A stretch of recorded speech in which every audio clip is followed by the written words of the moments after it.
Okay, so let's look at number 19 and 20. I think I did number 19 with both classes. So I'm just going to skip it and do number 20.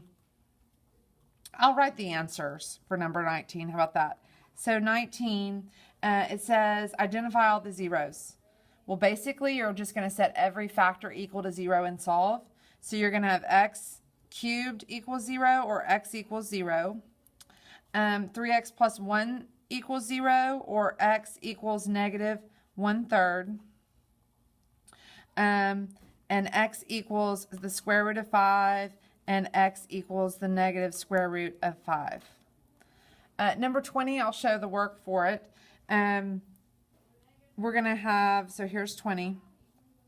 The problem is f of x equals x times x plus 4 times x minus 7i times x plus 7i. So to find all my zeros here, I'm going to set each factor equal to 0. X equals 0. X plus 4 equals 0. X minus 7i equals 0. X plus 7i equals 0. And anything I can solve, I want to. This one's done. This one, I'm going to subtract 4 from both sides, so x equals negative 4. I'm going to add 7i to both sides. So x equals 7i. And this one, I'm going to subtract 7i from both sides.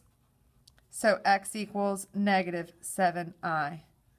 So if you're given polynomials in factored form and you're trying to find the zeros or the solutions, remember zeros and solutions, interchangeable words, set each factor equal to 0 and solve. So those are all my zeros. Okay, so number 21, 22, 23, and 24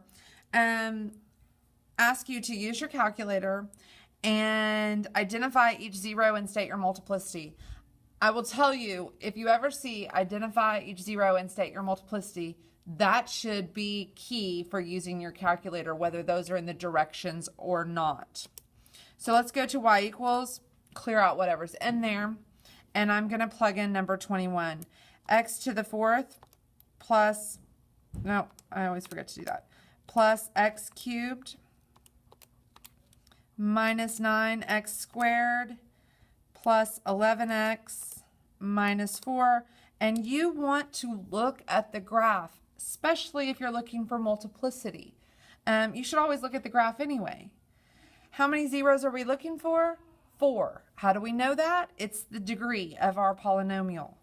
We have 1 here, and we have some weird behavior going on here. So let's look at our table, and you see that we have 1 at negative 4 and 1 at 1. I want to go back to our graph, and we're going to zoom in. Remember, we had 1 at negative 4 and we have 1 at 1. Right here, we have some interesting behavior. It is crossing the x-axis at x equals 1, but it is not crossing like a line. It is crossing like a cubic, which tells me I have multiplicity of 3 right here. This 0, x equals 1, is happening 3 times. So when I write my answer, I'm going to write x equals 1 with a multiplicity of 3. And then x equals negative 4 with a multiplicity of 1. All right, so let's look at 22. So I'm going to clear this out.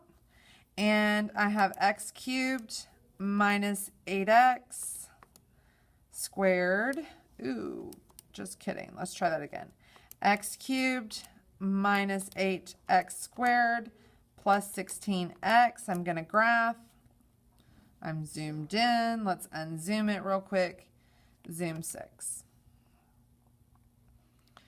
So I should have 3 zeros because that's my degree.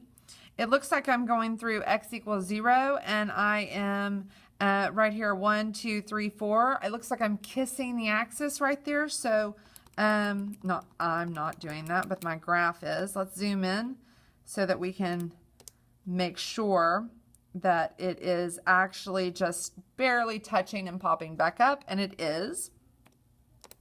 So I'm going to say x equals 0 and x equals, let's make sure that we're right. X equals 0, yes. And x equals 4.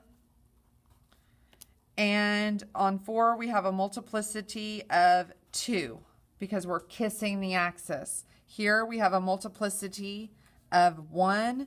2 plus 1 is 3. That's how many zeros I'm looking for. All right, let's look at 23. X to the 4th plus 13x cubed plus 45x squared minus 25x minus 250. Graph. Okay, well that looks like a cubic right there. And this is crossing. So if I have 3 plus 1, that's 4. So let's just find out what numbers those are. So this looks like -1, -2, -3, -4, -5. And this looks like +2. But let's check our table. -5. Good. So x equals -5. And x equals +2. Let's go back and look at our multiplicity one more time. This has a multiplicity of 1 because it looks like it's crossing. This has a multiplicity of 3 because it looks like cubic behavior there.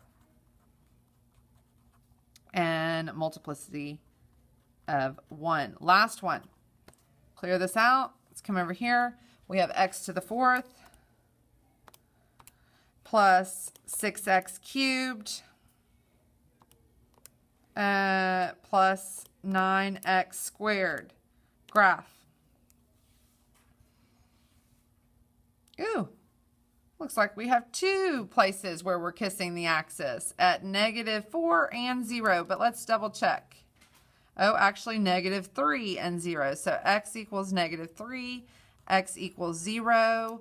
Let's go back and double check. Let's zoom in just a little bit. Make sure both of those look like they are kissing and not crossing, and they are. So this is a multiplicity of 2, and this is also a multiplicity of 2. All right, so those are your problems with multiplicity. Now, last section, find all zeros of polynomials.